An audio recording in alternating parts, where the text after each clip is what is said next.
1 2 3 1 2 3 ингэж микрофон шалгадаг те нэрэ.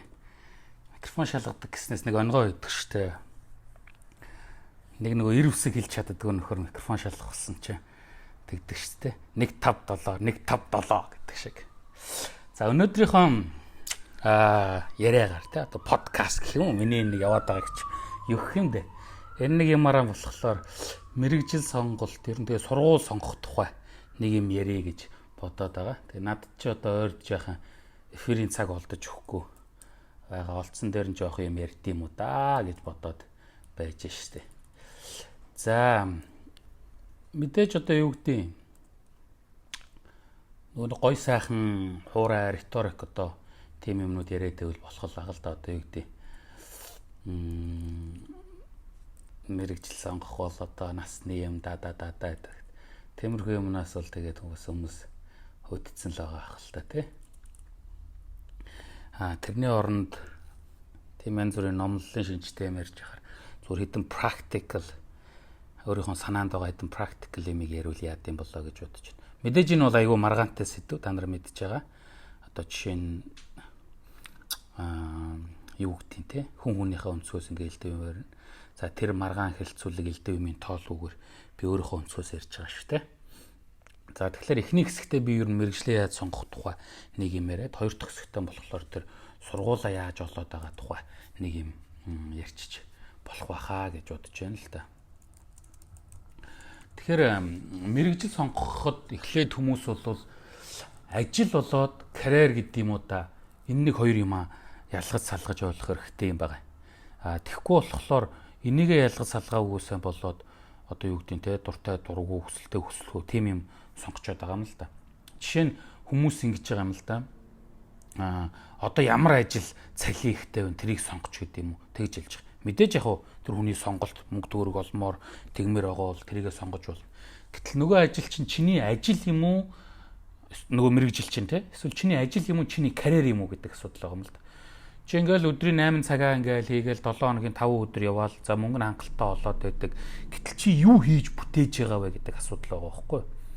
Юу хийж бүтээж байгаа вэ? Чиний энэ олон жилийн хүч хөдөлмөр чинь тэгээ эргээд одоо юу болж үлдчихэж байгаа юм бэ гэвэл ингээд насаараа ингээд нэг юм цагны механизм шиг нэг юмд ингээд ажилтсан маш сайн ажилтан одоо ингээд хий гаргадаг боловч одоо юу гэдэг юм те нөгөө карьер гэдэг юм уу хүнд ингээд хэлчихлээр би юм хийсэн миний бүтээсэн юм ээ гэж хэлэхэд хэцүү тийм мэрэгжлүүд ажлууд сонгоч аюу түүхтэй.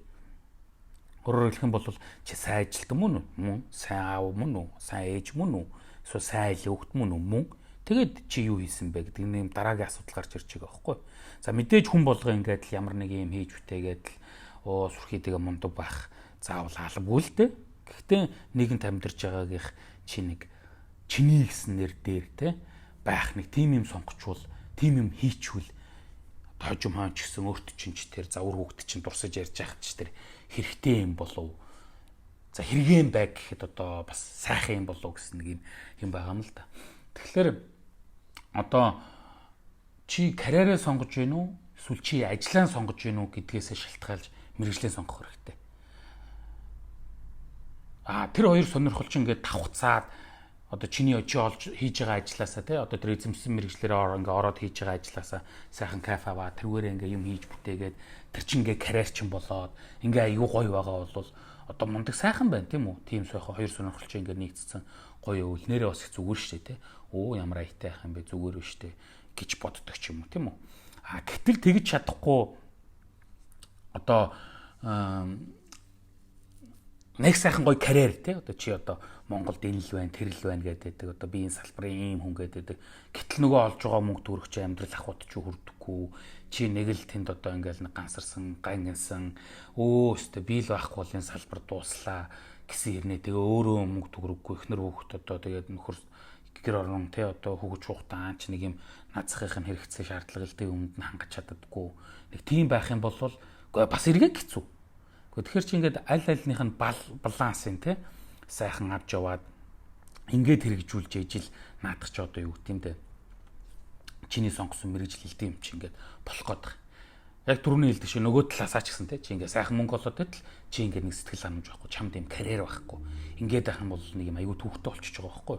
Тэгэхээр энийг анхаарч угаасаа анханасаа юм маань ингээд сонгож авахгүй бол хуучин шиг одоо магадгүй одоо юу гэдэг Монголд нэг юм бидний аав ээж үед ч юм уу одоо өвөө эмээгийн үед тэр бол бүр амар байлаа шүү дээ тий. Өө чи ингээл нэг сургууль төгсчдөг, сургууль төгсчдөг. Тэр чин бол уусаа тэгэл ойр орчимд чин баг тийм хүн байхгүй. Одоо тэгээ яа тий сумдаа мөс төгссөн, ганц уншдээс төгссөн ганц хүн болчдөг ч юм уу тий.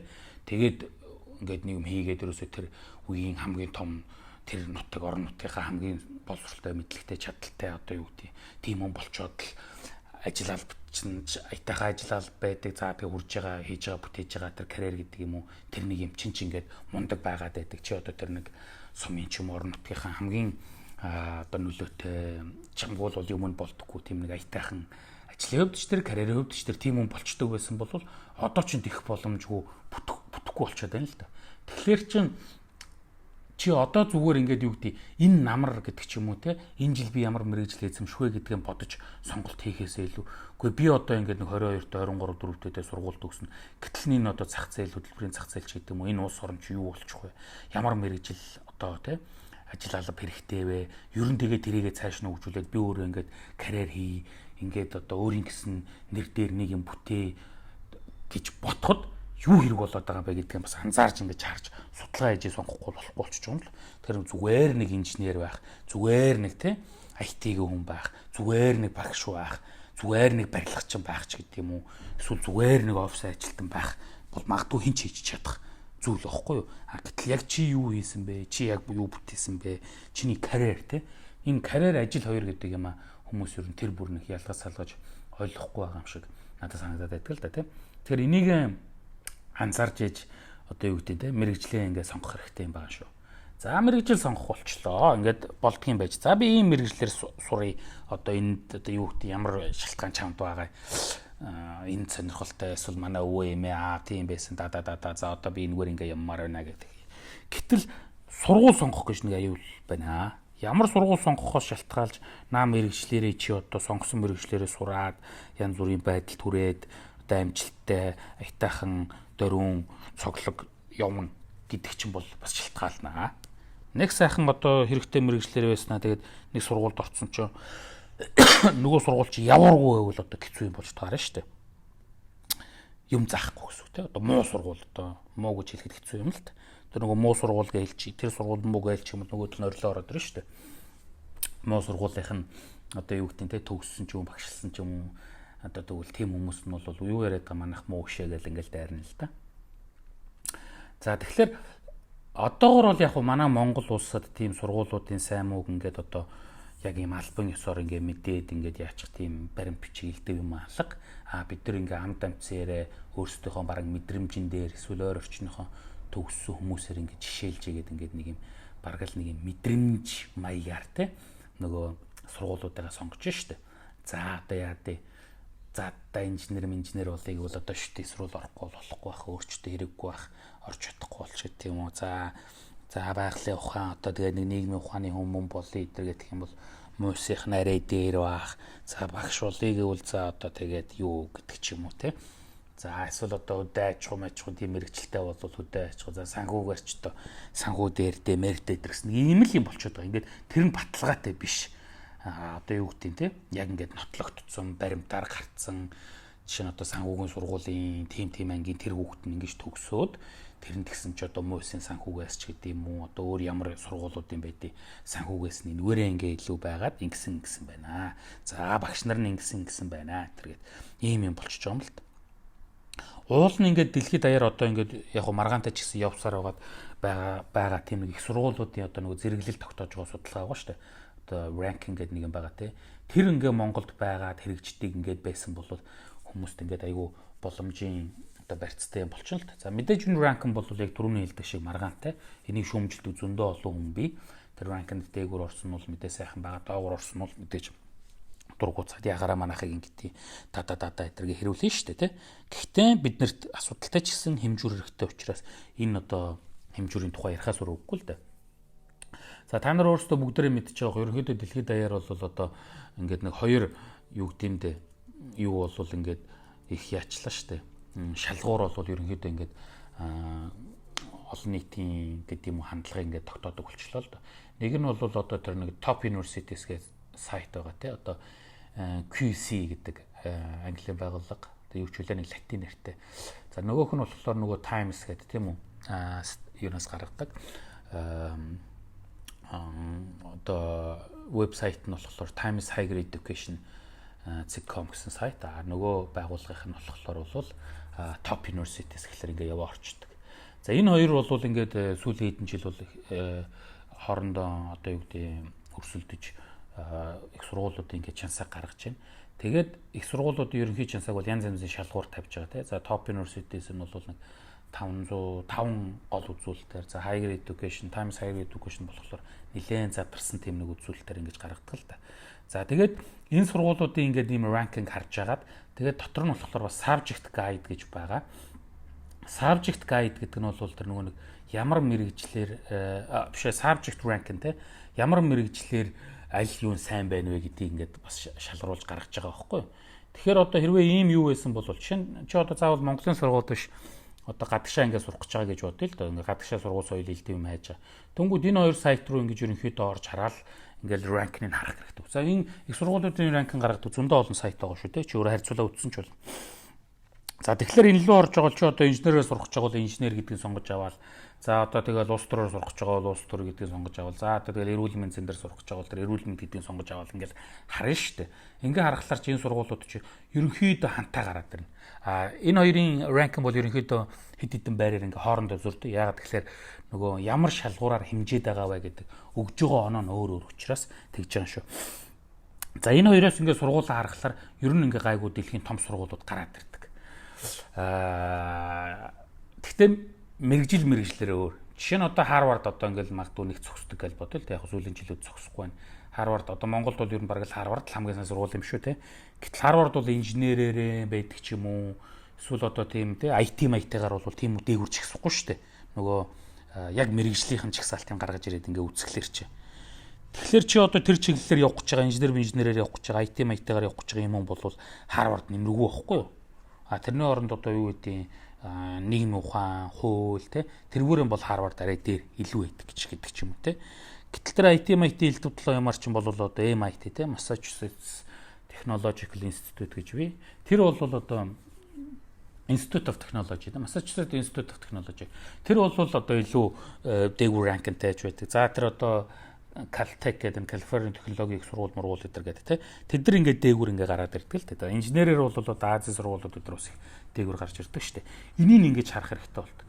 За гэтэл одоо нөгөө доогуур зөксөж байгаа 100-аас хойш мас зөксөж байгаа тэр сургуулиуд чинь ялгаал байхгүй бааз зуртай одоо юу гэдэг адилхан юм уншиж байгаа адилхан юм зааж байгаа гэдэр гэж ингэж маргаан хүмүүс гаргадаг л та. Наач ямар хэрэгтэй ялгаатай энэ том сургуулиудад сурах жижиг сургуулиудад сурах хоёр бол аюу том ялгаатай.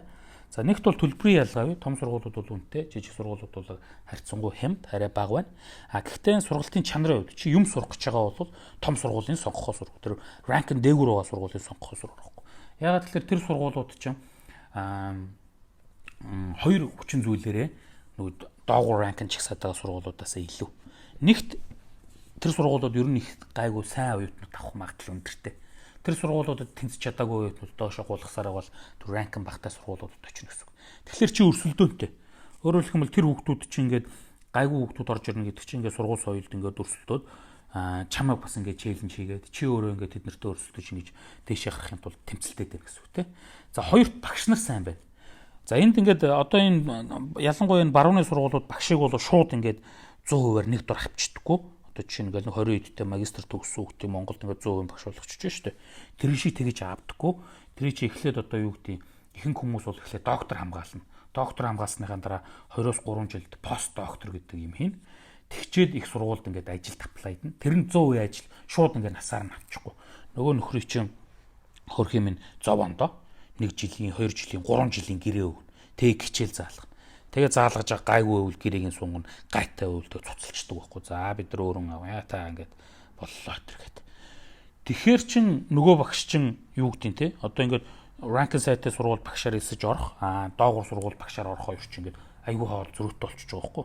Тэгэхээр ерөөсөө ийм том сургуульд ч ерөнхийдөө мэдээ 100% биш л дээ те ерөнхийдөө том багш нар орж одоо эвтэйхэн аятайхан чадвартай тийм одоо сайн судлаач багш ажилд орох магадлал өндөртэй байдаг байхгүй. Том сургуулиуд ч тэр үтэл том мундаг багш нарыг бүр ангуучилж тий илүү цалин эдэр өгж авч багшаа болгодог байхгүй. Тэгэхээр нөгөө багшаас чиний сурах юм хамаагүй илүү өндөр байна гэсэн үг. Хамаагүй илүү өндөр байна гэсэн. Өөрөөр хэлбэл дэлхийн том сургуулиуд ч л том эрдэмтдтэй байдаг болохоос тэр ранкин хойгоор сургуулиудаас бол тэр салбартаа алаад л сүйд хийсэн багш нар бол харьцангуй бага байдаг л да. Мэдээж гарч ирж болно тэр болохгүй гэсэн үг биш шүү. Тэгэхээр ийм хоёр үнцээ. Өөрөөр хэлбэл сайн оюутнууд чи ангидаа сайн оюутантай байна. Дээрээс нь сайн багштай байна гэдэг чинь чи ингээд юм сурах чиний олж авч байгаа мэрэгжил чи ингээд илүү байна гэсэн. За ингээд сайн сургууль төгсөө гараад ирлээ гэх тэгэхээр чинь одоо юу гэдэг юм 100-аас хойш өсөж байгаа ранкинтай сургуулийг төгсөж гарч ирэх эхний 10 20 30 төгсөж байгаа сургуулийг төгсөө гараад ирсэн юм 20 дипломтой хүн чинь ажилд орох магадлал нь ч гэсэн өндөр болчихно гэсэн. Мянган маргаантай байгаад энэ одоо ингээд тоглоом ерөнхийдөө дөрвөн болцсон учраас бид нар гомдлоод нэмэр байхгүй. За гомдлоод одоо яхавт те да гэдэг ингээд хүчнээ олон юм ярина ингээд юуг болчихно гэсэн үг. За нэг төрлийн энэ бол одоо яа тий барууны сургуулиуд мэдээж одоо өөрсдийн гэсэн нэг юм supremacy-г одоо бий болгож ингэж байгаа нь үнэн. Гэхдээ одоо тэгээд Азийн сургуулиуд эдгээр бол эрчимтэй эднэрт өөрсдөж өсч гарч ирж байна. За хэлвч ингэж яахгүй. За Монголд ийм юм байдаг бол одоо үнэхэр сайхан гоё байна. Тэгвэл ингэ болчих гээд байна. За даанч байхгүй учраас барууны энэ сургуулиудын гадагшаа эднэр сургууль төгсөлдөж байгаа бол ерөнхийдөө ийм юм анзаарч авах хэрэгтэй те.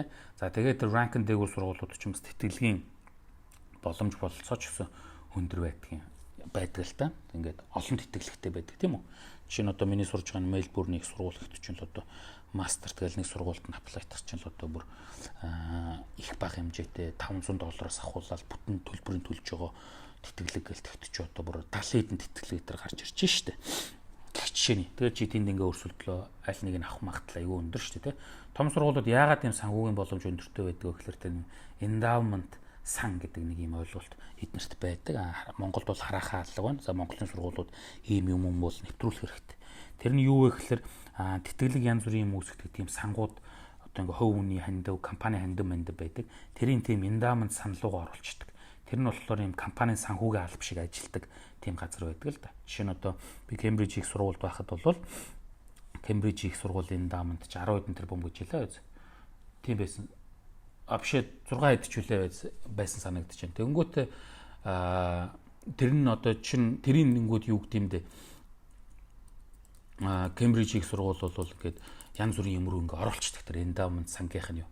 За Кембриж их сургуулийн endowment сан гэдэгт ч бол одоо ингээд бараг 7 тэрбум одоо паунд байна. Энэ нь бол доллараар одоо бараг 10-аад доллар явчих юм байгааз.